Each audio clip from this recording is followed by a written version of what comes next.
Today's lecture will treat chapters 3 and 4 of the book of Joshua, since these chapters actually deal with the same topic. Chapter 3 describing the momentous crossing of the Jordan River, while chapter 4 treats the commemoration of this important event for future generations. Now, the crossing of the Jordan obviously is viewed as a very important event by the book of Joshua, because to begin with, already it consecrated 2 chapters for its description. One can see that the event itself is described in great detail and also in a very slow pace, with a buildup, proclaiming the importance of this event, where we see a lot of repetition, the commandment to do something, and then its fulfillment, and then at a third repetition with the description of the memorial of this event. So we keep on rereading the event, and of course, this shows the great import with which the book attaches this event. For the crossing of the Jordan is not just a geographic movement from one area to another. It's obviously a movement of great symbolic importance. It's a movement from the desert to the promised land. Finally, after so many years of waiting, the Israelites now are on the verge of entering that promised land. It's a movement from a nomadic lifestyle to a life of permanent settlement. It's a movement following God in the desert to anticipation towards war with other peoples. So of course, this is not only a geographic move, but it is also very much a transformative move in the history of the Israelite people. So chapter 3 begins with the commands to prepare for the movement, and we'll begin with the opening verses. And Joshua rose up early in the morning, and they moved from Shittim and came to the Jordan, he and all the people of Israel, and they lodged before they crossed over. So they woke up early and are already located on the banks of the river. And it was at the end of 3 days that the officers went through the midst of the camp. This apparently connects with what we read in chapter 1, where there was a description of Joshua preparing the people for crossing into the Jordan within 3 days. We read in chapter 1, verses 10 and 11, and Joshua commanded the officers of the nation, saying, "Go through the midst of the camp and command the nation, saying, prepare provisions for yourselves, for in another 3 days we'll cross this Jordan to come and inherit the land that the Lord your God is giving you to inherit." So here we read about, apparently, the passing of those 3 days, and now the time has arrived. It was at the end of the 3 days that the officers went through the midst of the camp, and they commanded the people, saying, "When you see the ark of the covenant of the Lord your God, and the priests, the Levites, bearing it, then you shall move from your place and go after it." So here we have an interesting and actually quite surprising command that the people are supposed to follow the priests carrying the Ark of the Covenant. This is not very typical with regard to the movement that the Israelites usually performed when they moved in the desert.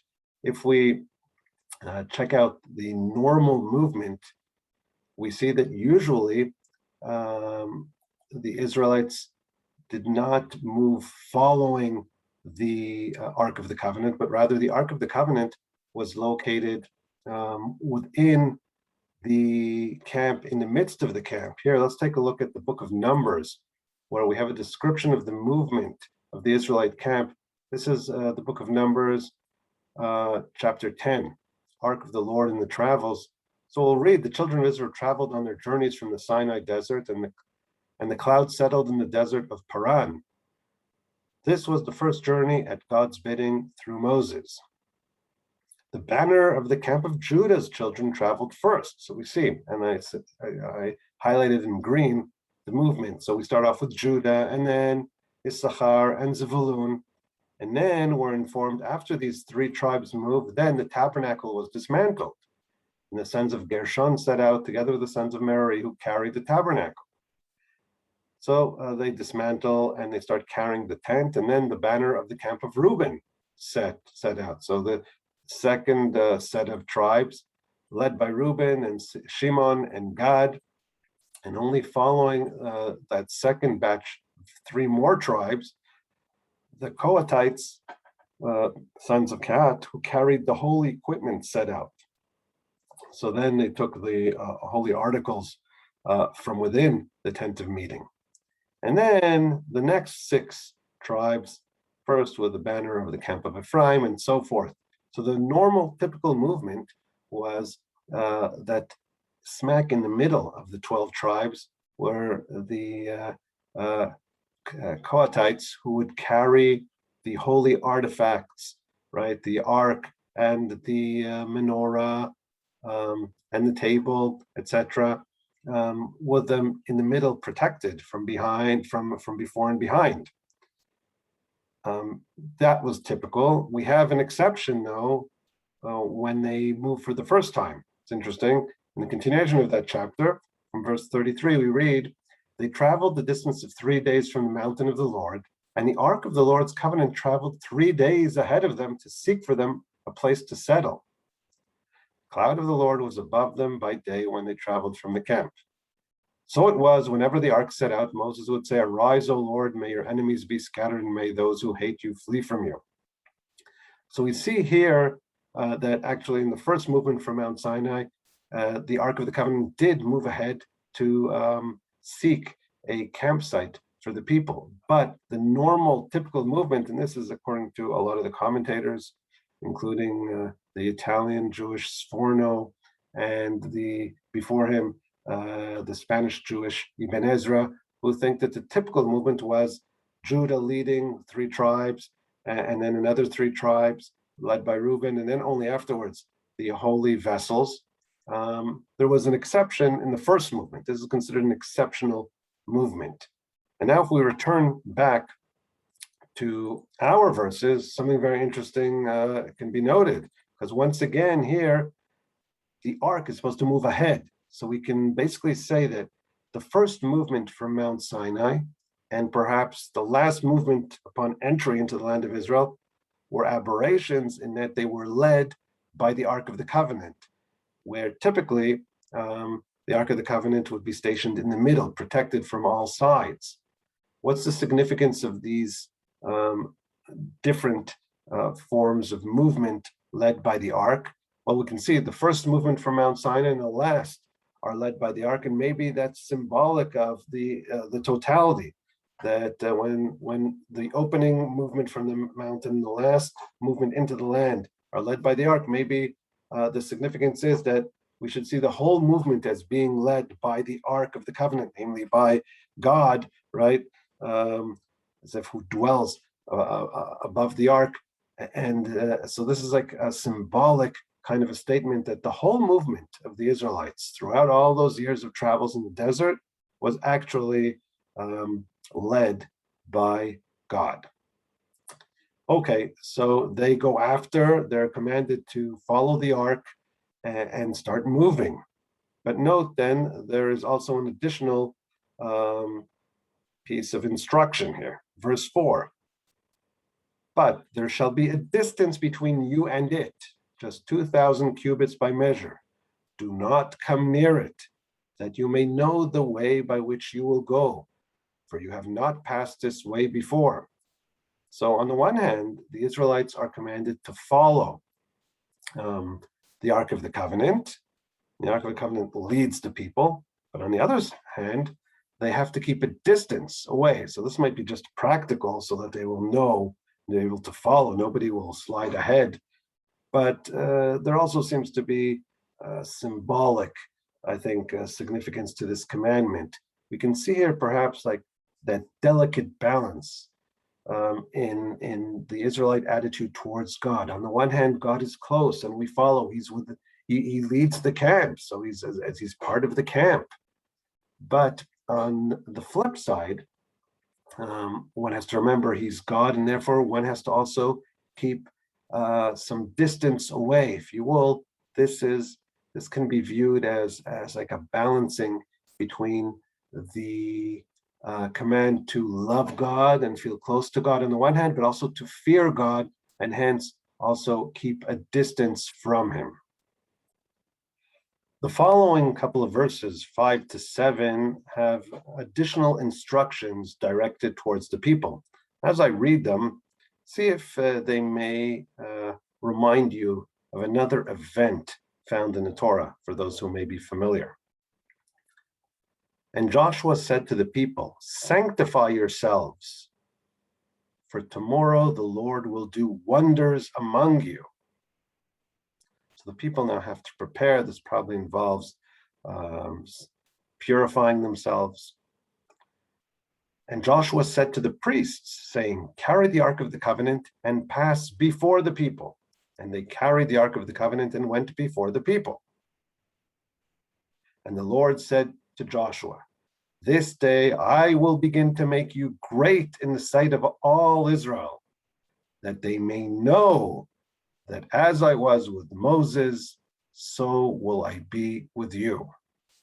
So we have additional instructions of sanctification and preparation, with a promise that this future event will make Joshua great in the eyes of the people, just like he was with Moses, so will he be with Joshua. So some of you may have connected between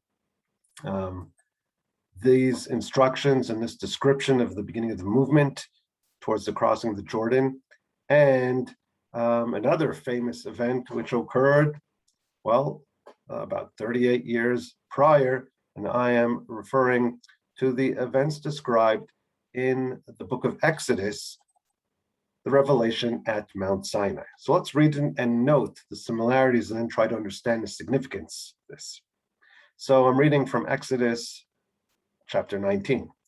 And the Lord said to Moses, "Behold, I am coming to you in the thickness of the cloud in order that the people hear when I speak to you, and they will also believe in you forever."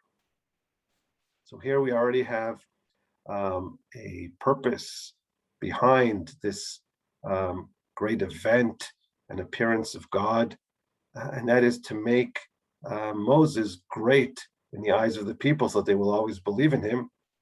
And of course, this connects with the explicit purpose that was just mentioned, that God will show in the crossing of the Jordan that he is with Joshua like he was with Moses. So both events are also directed at aggrandizing the leader. And Moses relayed the words of the people to the Lord. And the Lord said to Moses, "Go to the people and sanctify them today and tomorrow, and they shall wash their garments, and they shall be prepared for the third day. For on the third day the Lord will descend before the eyes of all the people upon Mount Sinai." Now we can immediately note the similarities. First of all, the obligation of the people to prepare, sanctify themselves, right? Vikidashtam, to sanctify themselves. That's exactly what we saw with the instruction to the people to sanctify themselves. Furthermore, we see a parallel of the issue of 3 days. In other words, we also had the motif of 3 days anticipation towards the beginning of the crossing of the Jordan. So too, we have here 3 days anticipation before God's revelation at Mount Sinai. And note that this revelation at Mount Sinai will be before the eyes of all the people.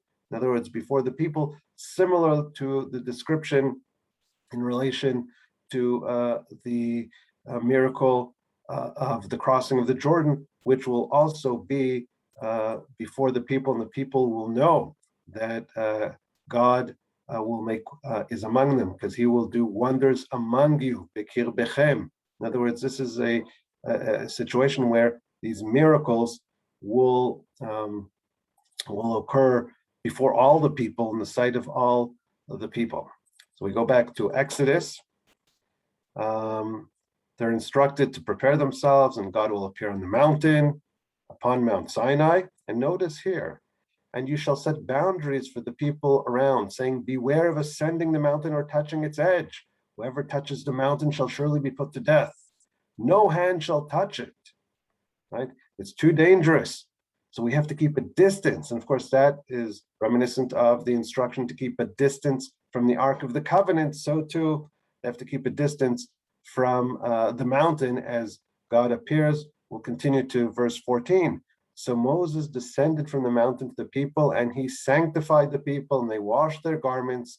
He said to the people, be ready for 3 days. Do not go near a woman.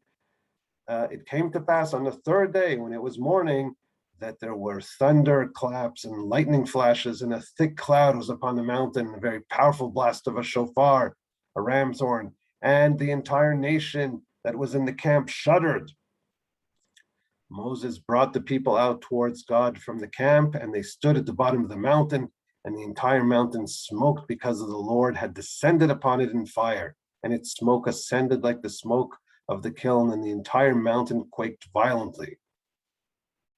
Right, so this is our description of the revelation at Mount Sinai, and we see the Lord descended in the last verse 20 upon Mount Sinai to the peak of the mountain, and the Lord summoned Moses to the peak on the mountain, and Moses ascended. Right now, these two momentous events carry so many parallels, including the goal of making the leader great, the obligation to be sanctified, the motif of 3 days, the fact that we have a miraculous event before all the people, right? And also the command to also beware and keep a distance. All right, all these clearly mark an analogy between these two events, right? And we have to ask, why so? It's so clear that there's an attempt to draw a connection between them. So I think the idea arising from this analogy is that these two events are indeed intertwined and interconnected. And if you will, the giving of the Torah on Mount Sinai, giving of the commandments on Mount Sinai, was directed ultimately for this specific event of entering the land. Torah was given in order to be kept in the land. And hence, these two events are interconnected.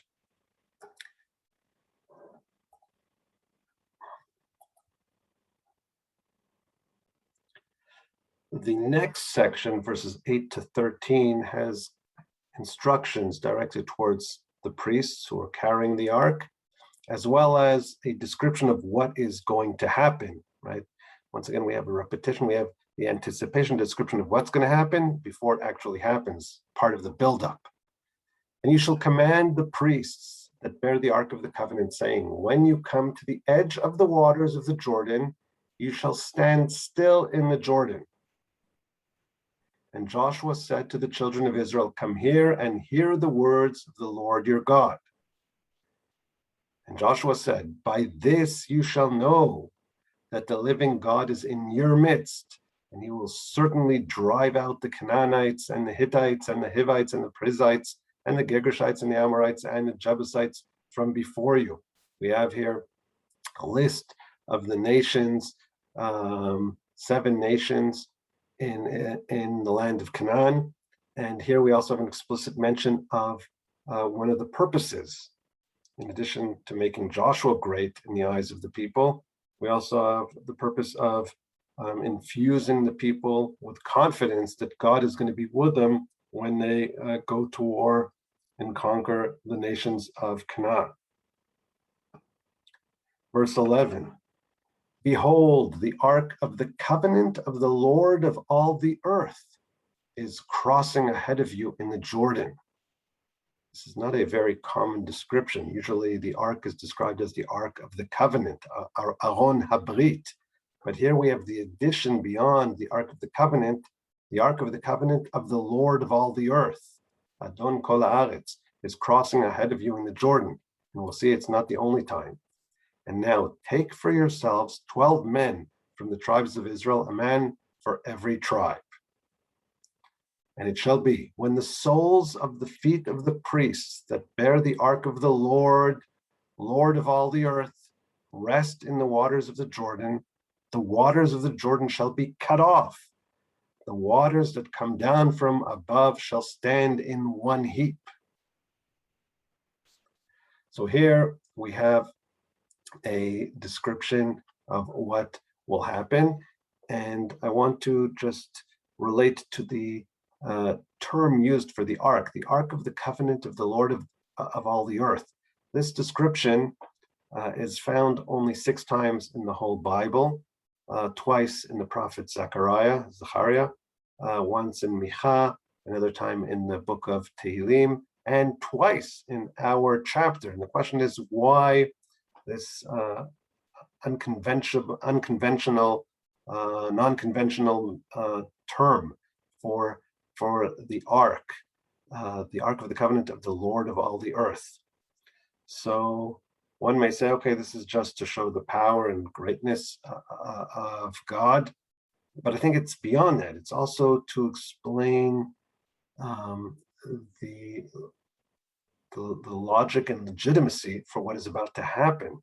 Namely, the Israelites are infiltrating into a land which is settled, like we just heard, by other nations. We have a list of 7 nations here. And one may ask, by what right are they entering this land? And the answer is, well, who's bringing them into this land? It's the Lord of all the earth here. So it's not an issue just of power, but it's an issue of legitimizing the entrance of the Israelites, because this land was given to them by the Lord of all the earth. He is the owner, the rightful owner of the land, and hence the Israelites can indeed enter this land. The next couple of verses 14 to 17, describe the actual miracle. After there were the commandments and the anticipation of what will happen, now we have the actual description of the event. And it was, when the people moved from their tents to cross the Jordan, and the priests bearing the ark of the covenant were before the people, and when the bearers of the ark came to the Jordan, and the feet of the priests that bore the ark were dipped in the edge of the water, and the Jordan overflows all its banks all the time of harvest. We're informed the time of year. This is early springtime, and the Jordan is in its full flow from all the melting snow up in the north. This is, of course,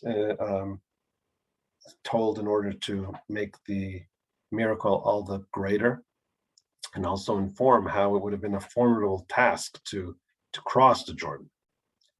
So the priests step at the edge of the water in the Jordan River. Verse 16, and the waters which came down from above stood and rose up in one column, very far from Adam, the city which is beside Tzoltan.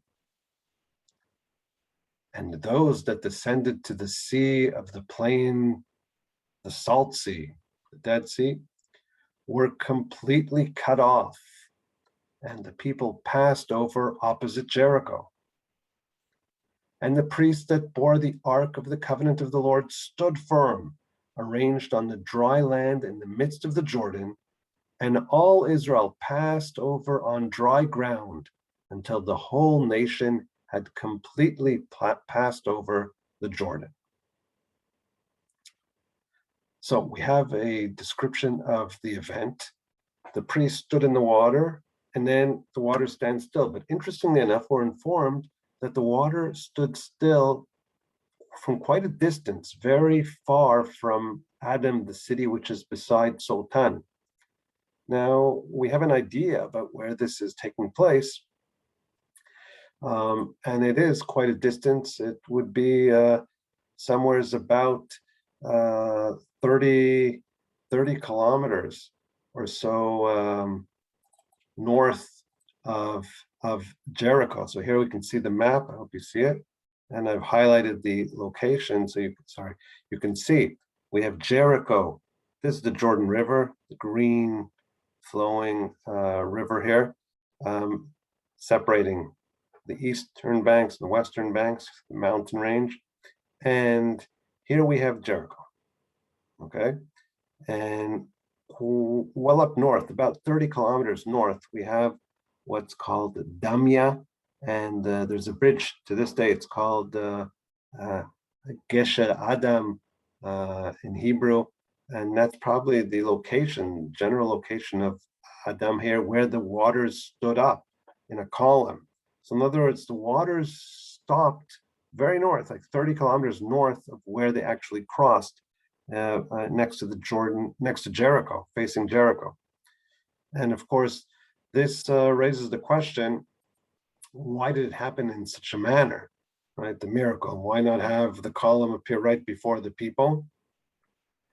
And perhaps we might be able to answer this if we can compare it to similar events. But is there a similar event? Did the Jordan ever stop flowing? Well, the answer is quite surprisingly yes. We actually have two verified accounts of the Jordan having stopped its flow once in 1546. There were 2 days where the Jordan stopped flowing.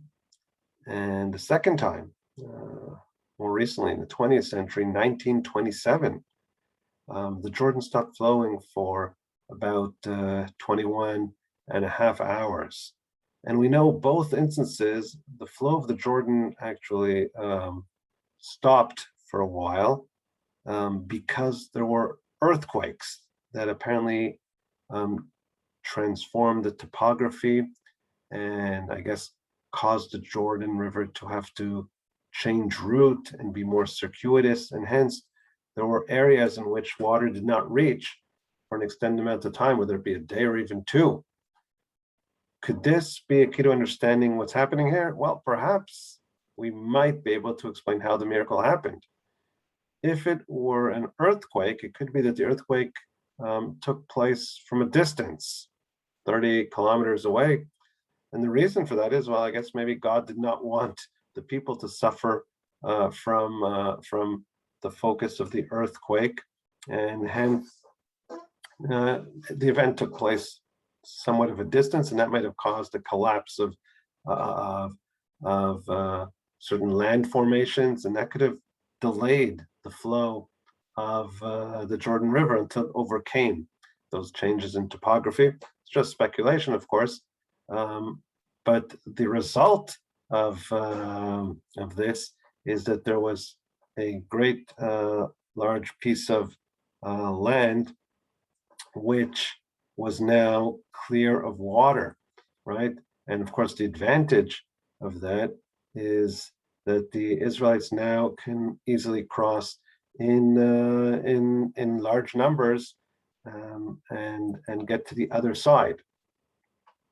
I want to point out one more interesting aspect in this description, and that's in the terminology used. There's obvious parallels between verses 16 and 17, similar verbs. Verse 16 describes how the waters that came down stood. So we have the verb stood in Hebrew, amad, vayamdu hamayim. The waters stood, and then we saw those are the waters in the north, and the waters in the south, those that descended towards the Dead Sea, they were completely cut off. In other words, finished off. Tamu, they finished off all those waters. They were completely flowed away. So we have two verbs, amad and tam, right? Stood and completely finished. Now, if the next verse, we'll note that those two verbs appear again, but in verse 17, not with relation to the water, but rather in relation to the people. First, it's the priest that stood firm on dry land, vayamdu hakohanim, and they stood in the Jordan River until all the people crossed, ad asher tamu kol hagoy, until the whole nation had completely passed. It's the same word, tamu, highlighted in purple here. I hope you can see it, and the verb amad in the red highlight, right? So what we find here is the usage of two verbs, right, in combination, in back-to-back verses, once in relation to the waters and once in relation to the people. What is the purpose of this parallel usage of language? Perhaps what we are to infer is that the text wants to show how God, on the one hand, dominates nature. He controls the waters, of the flow of the waters of the Jordan River, and he also controls the actions of the people. In other words, it's a God who dominates nature, the natural world. It's a God who's also involved in history, and his intervention here in history parallels his intervention in nature. Let me just ask, why is it necessary to have this miracle? It's an impressive miracle, but is it necessary? There are obvious places where one can cross the Jordan River. They're mentioned. We know they're called Ma'abarot HaYarden, the areas where people cross the Jordan. There may have been some forms of shallow areas where people could have crossed, and they could have had these basic primitive kind of bridge crossings, right, or places that people could have crossed. So why do we need such a miracle at all? Let the people just cross in the normal locations where people cross the Jordan. I think the answer is quite obvious and simple. Those specific areas where people could easily cross the Jordan were obviously guarded by the Canaanites. And it would have probably been quite a difficult feat to cross in those areas, because even if the Israelites have a tremendous advantage, numerical advantage, it doesn't really matter when there's like these narrow crossings. Well, you just need a couple of soldiers that can hold back and prevent people from crossing there. And even if they would have been eventually able to overcome the guards, right, to cross a narrow bridge, when you're talking about a whole nation, that probably would have taken quite a bit of time. And hence this miracle is actually necessary, because this miracle created a land crossing of tens of kilometers, which would allow hundreds of thousands of people to be able to cross in a very short span of time. Hence this miracle would have been very useful for the Israelites' entry into the land. Now that we understand why we need the miracle, let's discuss how it happened, right? It's not like Joshua raised his staff and split the waters of the Jordan. The miracle here actually is not connected to Joshua, but rather is performed by the priests carrying the Ark of the Covenant into the waters, standing there. And as they stood, that basically held back the waters, and that allows the people to cross. And the priests holding the Ark of the Covenant remained there, stood firm in that area on dry land, because the water stopped flowing, until all the Israelites passed, right? Until the last verse, until all the whole nation had completely passed over the Jordan, right? And then in the beginning of verse of chapter 4, then we see right the outcome where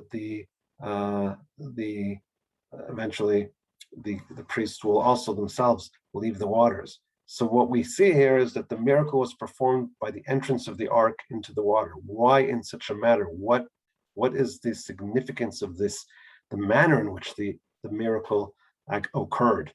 So here I want to suggest that there's a clear message behind the miracle. It's not only a utilitarian miracle to bring it about, but there's also a message behind how it occurs. And what comes to my mind is that here the Ark of the Covenant is serving, if you will, as kind of a key to open up a lock, to open up the door entrance, the gate entrance to the land. right? And when that key enters the water, the Ark of the Covenant, then that gate is opened and the Israelites can cross in. And if I'm correct in this proposition, then the message is clear. God wants to inform the Israelites. What is the key to entering the land? The covenant, the commandments, right? That is what's found in the Ark of the Covenant, the tablets to the 10 Commandments. Keeping the commandments of God, that is the key which will allow the Israelites to enter and inherit that land. And this brings us to chapter 4, the second chapter. And I want to open up with a question. The chapter 4 actually focuses on commemorating the event. And I want to ask, why is there no holiday commemorating the event of the entrance into the land of Israel, the crossing of the Jordan? Could have set it for the date that they crossed, which was the 10th of Nisan, right? A holiday of the crossing of the Jordan. Why is there no holiday commemorating this event? So we'll leave this question up in the air and try to see if we can find our answer via the reading of the chapter itself. So chapter 4 clearly breaks up into two sections. We have the first verses 1 to 14, the second part from verse 15 till the end of the chapter, and even including the first verse in chapter 5, which perhaps should have been also part of chapter 4. Now, each of these sections concludes with an evaluation of the effect of this miracle. But the effects are different, as we shall see. Similarly, each of these sections also has an explanation of the commemoration for future generations. But here too, we see different explanations. And I think the differences here emanate from different perspectives, which also have an impact on the language used, because the first section, verses 1 to 14 in chapter 4, have the perspective from the east side and crossing the Jordan, while the second section from verse 15 and onwards, the perspective is already from the west side. And hence we'll see interesting differences in formulations and foci between the two. So let's begin reading the first section, verses 1 to 14. We'll read parts of it and then stop and analyze. So Joshua 4, and it was when all the nation had completely passed over the Jordan. Notice I've highlighted this in yellow for a reason, because the Hebrew word lavor, to pass over, lavor et hayarden, to pass the Jordan, is clearly a light word. In other words, a key word in this section, repeated many times, lavor, to pass over.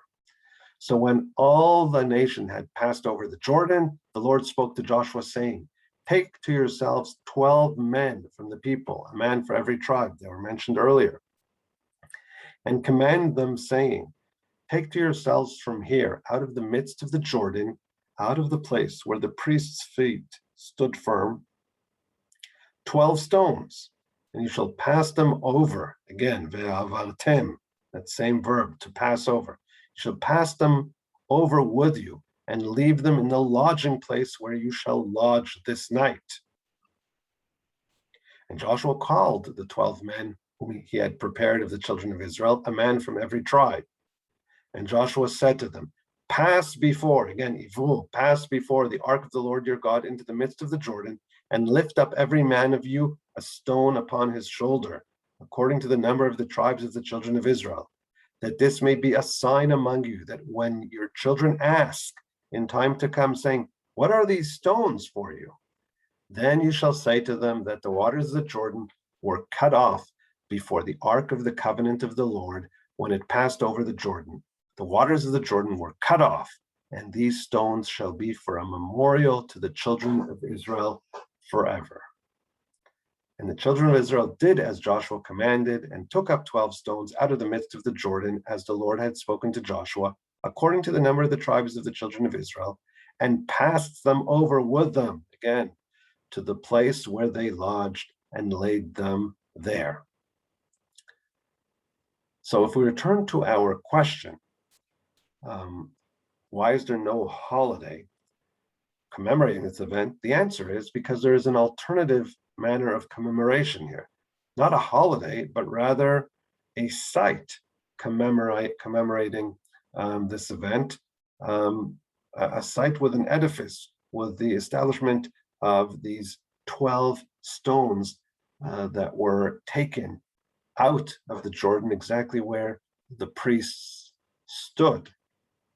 And then we asked, why so? Why is this the manner in which this is commemorated and also passed on to future generations? Because it's clear from the language that this is the manner in which things are commemorated. In other words, this is how the children will ask. They'll see these stones heaped up, probably in a high pile, right? And they'll ask, what are these stones? And then we'll explain, well, that's how we crossed Jordan. These were the stones upon which the priests stood when we miraculously crossed the Jordan. Indeed, this formulation of children asking and then us answering and explaining to them the historical event is very reminiscent of the language we find in commemoration of Passover. In Exodus 12, we read, and it will come to pass when your children say to you, what is this service to you? The offering of the Passover sacrifice, which was done also in Egypt. So they'll ask, what are you doing here? Offering this sacrifice, right? Slaughtering this lamb. You shall say, it is a Passover sacrifice to the Lord, for he passed over the houses of the children of Israel in Egypt. When he smote the Egyptians and he saved our houses, and the people kneeled and prostrated themselves. So the children of Israel went and did as the Lord commanded Moses and Aaron. So they did, right? So we can compare the language, right? Look what we have here in our chapter 4, verse 6, that this may be a sign among you that when your children ask in time to come, saying, what are these stones to you? Notice the parallel. Children ask. When your children say to you, what is this service to you? So here there's a service of the Passover sacrifice, and here it's, what are these stones to you? Then you shall say, then you have your answer. You shall say, then you shall say, right? V'amartem, that's the same formulation, right? And then after the answer that is provided, we see that the Israelites do as they're told. The children of Israel went and did as the Lord commanded, and the children of Israel did as Joshua commanded. So it's clear that this is a parallel. This is a parallel form of commemoration. And the question that we have to ask is, why the preference here of the usage of the stones, right? Instead of just determining a holiday. And if we consider it and compare these two forms of commemoration, well, we can say there's advantages to each form. A holiday usually is, celebrated by everybody simultaneously, but it's focused on a specific date, while a commemorative edifice in the land exists always and can be seen by whoever visits that site, and therefore it's not limited in time, it's just limited in place. So here we see like a combination of commemoration, once using time to commemorate and once using place. And of course, commemoration of Passover cannot be related to place because it didn't occur in Israel, it occurred in Egypt. So here the preference was commemoration via time, a holiday, whereas commemoration of entrance into the land can use the land itself to commemorate. And hence that edifice, that commemorative edifice of the stones being preferred as a form of commemoration. Now I want to focus on verse 7 for a second because it really has a peculiar formulation. Right? Let's reread this verse. Then you shall say to them, as an answer to the query of the children, that the waters of the Jordan were cut off before the ark of the covenant of the Lord when it passed over the Jordan. The waters of the Jordan were cut off. Right? It's obvious that we have here a repetition stating that the waters were cut off, and seems to be superfluous. Why so? What's the purpose of this awkward formulation and repetition? So here I think there's something very neat in artistic formulation, and I've highlighted it with the different colors here. We have twice the mention of the waters of the Jordan cut off. So I highlighted it in like a turquoise watercolor. And in between those statements, we have the Ark of the Covenant of the Lord when it passed over the Jordan. And what I want to propose here, it's maybe novel, that the formulation here is meant to depict like kind of physically what happened, where we have waters on both sides and the ark cutting the waters and creating a pathway between them, right? And so this awkward formulation may have a purpose of visualizing with the words, the syntax here, the actual event. All right, so we'll continue on in the next verses. So, and the children of Israel did as Joshua commanded and took up the 12 stones. And we know that, what did they do with them? According to the number of the tribes of children, and they passed them over with them to the place where they lodged and laid them there. But then we read in verse 9, and Joshua set up 12 stones in the midst of the Jordan, in the place where the feet of the priests who bore the Ark of the Covenant stood, and they have been there to this day. So it's very peculiar. And later on, we're going to read how these stones were set up in the place where they lodged in Gilgal. And so what seems to be to arise here is that there were two sets of stones here. If we'll just skip for a second, verse 20, and these 12 stones which they took out of the Jordan, Joshua set up in Gilgal. So what do we understand to understand? How many sets of stones were set up? 12 stones were set up, taken out of the Jordan, and then set in camp, and then eventually brought to the Gilgal.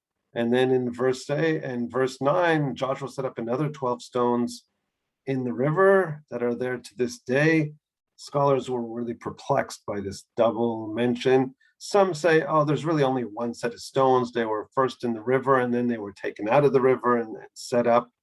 But that doesn't seem to be the meaning, right, coming out of the description here. It seems to be a double set, one set by the children of Israel, eventually in their campsite, and one in the river by Joshua.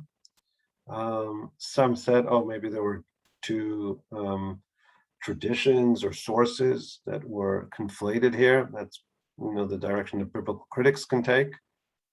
But I think that we may be able to understand what's going on here, and not say it is a mistake or a conflation or just a contradiction of traditions, but rather, no, that might very well be what happened. And I want to explain. Okay, 12 stones were taken by the Israelites out of the river to their campsite, and eventually to Gilgal, which is the location of their central camp location. Now, this is obviously meant to be a commemoration. So you have 12 stones, in Gilgal, we're not certain where that is, but probably, a couple of kilometers away from the river. And how is that to work? What you see stones in the middle of, an arid area, you wouldn't connect them with anything. But here's the point. I think it's a double commemoration because one is meant to explain the other. In other words, this is what I'm proposing, okay? We have 12 that were set up in the campsite where the Israelites dwelt. But 12 parallel, kind of similar rocks were set up in the banks of the river, in the river itself, or on the banks of the river. And they're basically supposed to explain one another. In other words, when the Israelites saw, 12 stones, very awkward. But then they saw, if those who passed next to the river saw, another 12 stones. That strengthened the connection because, those 12 stones parallel the 12 stones in the river. And that explains what they are all about. They were taken out of the river to commemorate how we crossed the river. So I want to propose that there's no mistake here. There really were two sets of rocks, and they actually explain one another. Okay. So continue on reading. And the priest that bore the ark stood in the midst of the Jordan until everything was finished that the Lord commanded Joshua to speak to the people, according to all that Moses commanded Joshua. And the people hastened and passed over again. Notice passing over. And it was when all the people had completely passed over that the ark of the Lord passed over, and the priests in the presence of the people. And here we have an interesting mention. And the children of Reuben and the children of Gad and half the tribe of Manasseh passed over, armed before the children of Israel as Moses had spoken to them. About 40,000 armed for war passed over before the Lord to battle to the plains of Jericho. Now, why suddenly the mention of these 2.5 tribes, Reuben, Gad, and half of the Manasseh? We've already seen them mentioned in chapter 1, if you recall, when at the end of the chapter, Joshua speaks to them, reminds them of their promise that even though they were to inherit the land on the east side of the Jordan and not on the west, like the rest of the tribes, but they promised that they would fight with the Israelites until all the other tribes conquered the territory and could settle down. So why are they mentioned here again? They promised, so okay, we can see the fulfillment of the promise, and they do indeed cross Jordan. But I think this connects also with the commemoration. Notice, how was the commemoration made? With 12 rocks, right? What the significance of 12 rocks is explicit. It represents the 12 tribes of Israel, because one person out of each tribe was taken to represent the tribe and take a rock. And of course, this represents the idea of the unity of the people. And what better way to stress the unity by repeating that the 2.5 tribes were the weak link, the ones who already had land, which was conquered on the east and wanted to dwell there, came with their brethren and crossed the river as promised in order to help fight on their behalf, right? And here we have the concept of the unity of the people. That's one of the conditions for success. The people have to be united, and indeed at this point they are, right? Including the 2.5 tribes who have passed over, just as the 12 rocks represent. And we conclude this section with, the purpose of the miracle. On that day, the Lord made Joshua great in the sight of all Israel, and they feared him as they had feared Moses all the days of his life. Okay, so we see the purpose, right, is also to aggrandize and make Joshua great in the eyes of the people. This is the first section, which focused, as we said, the key word of the first section of chapter 4 being la'avor, to pass over. This is what's emphasized. Look how many times in the yellow we see the verb passing over in this section. Okay, and this brings us to the second part from verse 15 and onwards till the end of the section. Here we'll see similarities, but also certain obvious changes.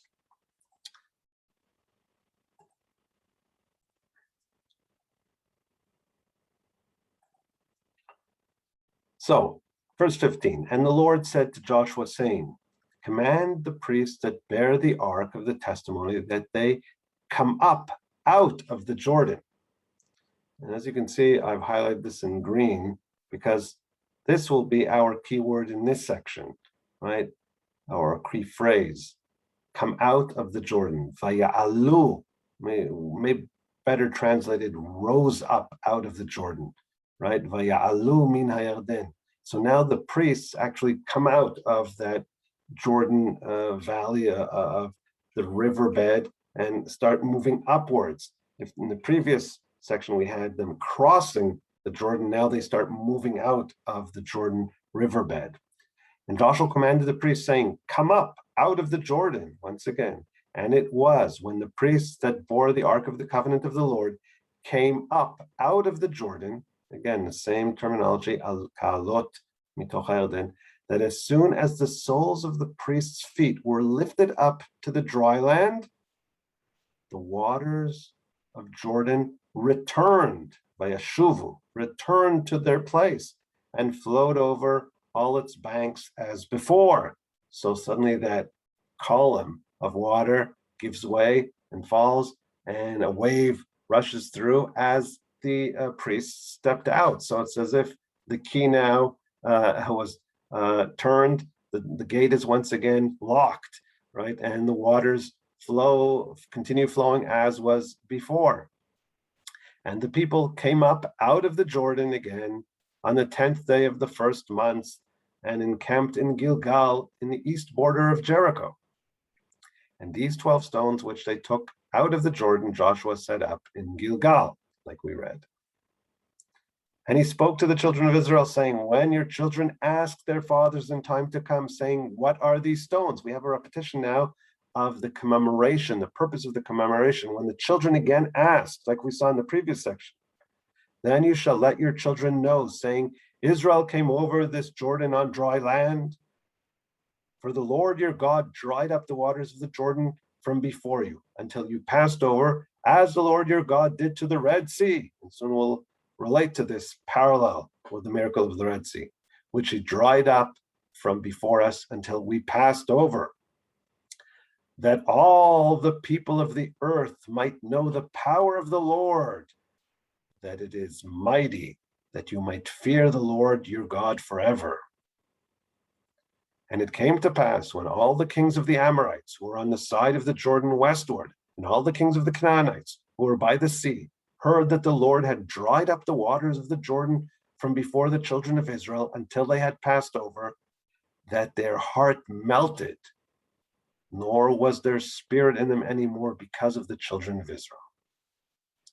So here we have the effects of this miracle, but this time the effect is different.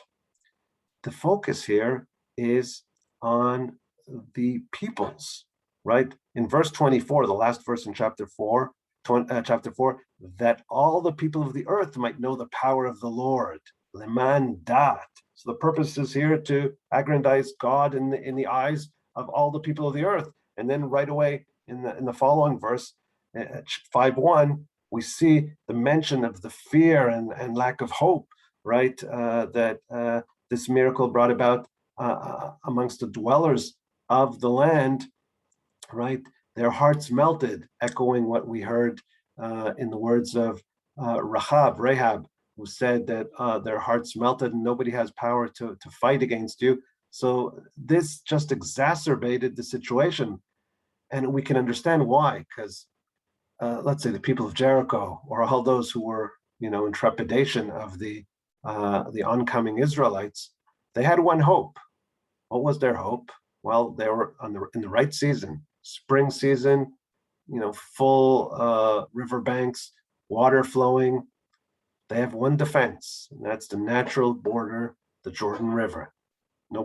People cannot cross the Jordan River. Children and women, they're not going to be able to do it. And lo and behold, one morning they wake up. The previous day, they saw from a distance Israelites on the east banks. And then the following morning, soldiers guarded the bridges and crossovers. And suddenly they see the Israelites on the west bank, and they can't understand. How could that be? The water stopped flowing, and they're totally dismayed and disheartened, and that we can understand. So we have this second section, which kind of parallels and once again has the children asking. And like we noted, the verbs are different here. The key word is not passing the Jordan, crossing the Jordan, lavor, as in the first part of the chapter, but rather to rise up from the Jordan. And hence the rising up, coming out of the Jordan, places them already on the west bank of the river, and hence the focus is different here. The focus here is not on the Israelites themselves crossing over. That's what we saw in the first section of the chapter, and hence the purpose was that the Israelites know and fear Joshua and know that God is with them. That's the different explanations given for the miracle throughout the chapter, whether it be in verse 10, right, the description that the people will know that God is with them, and that they will also fear Joshua. Here, the focus is the fear of the other nations, the fear of the other nations of Israel and of God, because there's a different perspective here. So we have like three purposes in the previous chapter. In chapter 3, we have in verse 7 the statement that they may know that as I was with Moses, so will I be with you. So that's to aggrandize Joshua. And in verse 10, by this you shall know that the living God is in your midst. So this is knowledge within Israel of the greatness of Joshua and the greatness of God.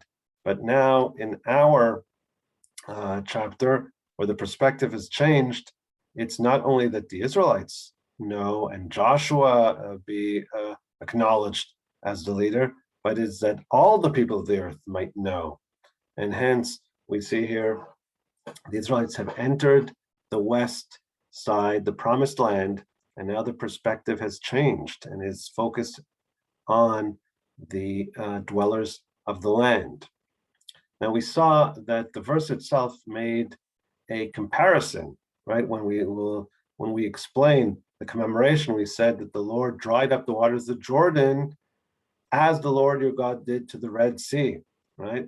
And this, of course, is an obvious analogy that comes to mind, right? This miracle of the crossing of the Jordan reminds us of the miracle of the crossing of the Red Sea. It's explicit here. It's also explicit in other places in the Bible. For example, in the Psalms, we have right an explicit parallel between the two.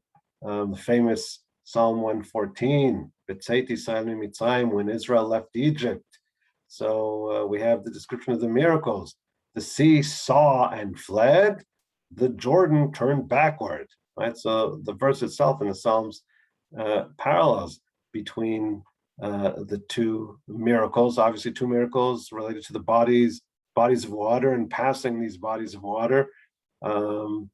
And the parallel is not only in idea and content, it's even in terminology, right? If we go back to the description of the splitting of the Red Sea in Exodus 14 and 15. So we'll just focus on a couple of verses. Verse 21 in chapter 14, and Moses stretched out his hand over the sea, and the Lord led the sea with a strong east wind all night, and he made the sea into dry land. Lecharava. This same terminology is found in our story where the Jordan becomes Harava and dried land, and the Israelites cross over. Notice afterwards, in verse 28, and the waters returned and covered the chariots and the horsemen after the Israelites passed over. Similarly, we saw when the priests step out of the Jordan River, the waters return. Similar terminology, vayashuvu hamayim, the waters returned, right? And then we also have a description of that miracle on that day, right? On that day, the Lord saved Israel from the hands of the Egyptians. And Israel saw the Egyptians dying on the seashore. And Israel saw the great hand which the Lord had used upon the Egyptians. And the people feared the Lord, and they believed in the Lord and in Moses, his servant. And then moving on to the song that they sang, right? Az Yashir Moshe. Then Moses and the children of Israel sang this song to the Lord, right? And we have a similar terminology once again, right? Of the waters and with the breadth of your nostrils, waters were heaped up. The running water stood erect like a wall. moned nuzlim. That term was also found in the description of the miracle of the Jordan River. And then we have the description of the fear. Shamu mimir gazun. People heard, they trembled, just like we also had, and we just read the repercussions of the miracle of the crossing of the Jordan, which spread fear and dread amongst the dwellers of the land. So we see similar terminology, right? A wall, the water keeping up as a wall, and emphasizing on that day, right?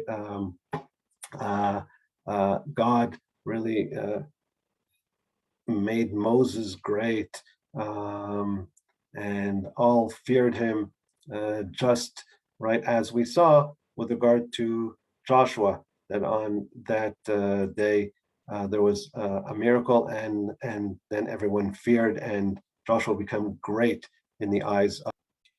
We read in chapter 4, verse 14, on that day the Lord made Joshua great in the sight of all Israel, and they feared him as they had feared Moses. So we see both instances, that emphasis on that day where the people began to fear both God and their leader Moses, and now they began to fear Joshua just as they feared Moses.